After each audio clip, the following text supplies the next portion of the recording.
everyone. Honestly, I don't remember most of freshman year. I think I tried to block it out so I could forget just how painfully awkward it was. I remember big events, like first football games, first Olympics, even though I think we'd all like to forget the famous freshman silly walk if we could.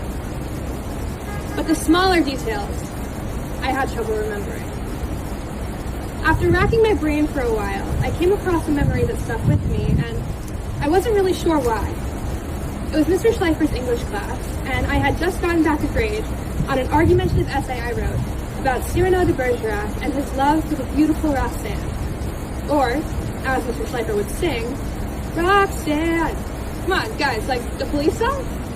We'd laugh along even though none of us knew what that song was. I got my essay back and I flipped through the pages, looking at the marks of red ink where I missed a comma or was praised for using a Schleifer vocab word, and everything seemed pretty normal. Until I got to the final paragraph. There was a big red line for the first two words of my final paragraph, in conclusion. I was baffled. How was this supposed to signify that this was indeed the end of my thoughts? How would the reader know they had made it to the end if I didn't tell them?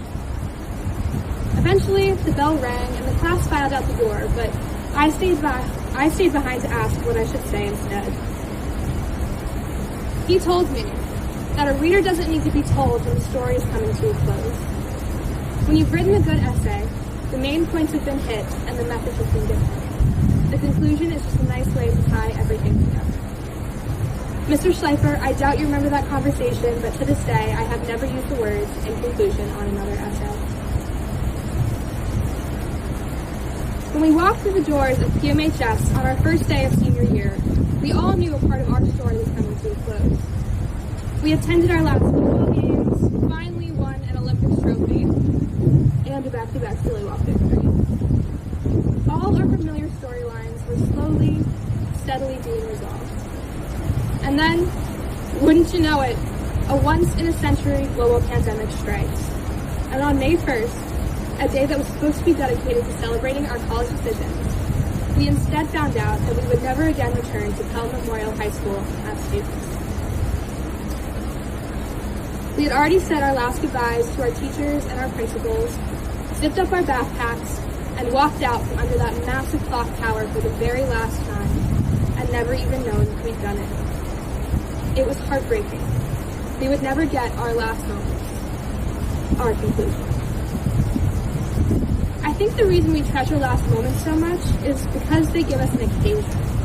A moment to take a breath, turn around, and look back across the landscape of all the things that have gotten us to this point and appreciate just how far we've come.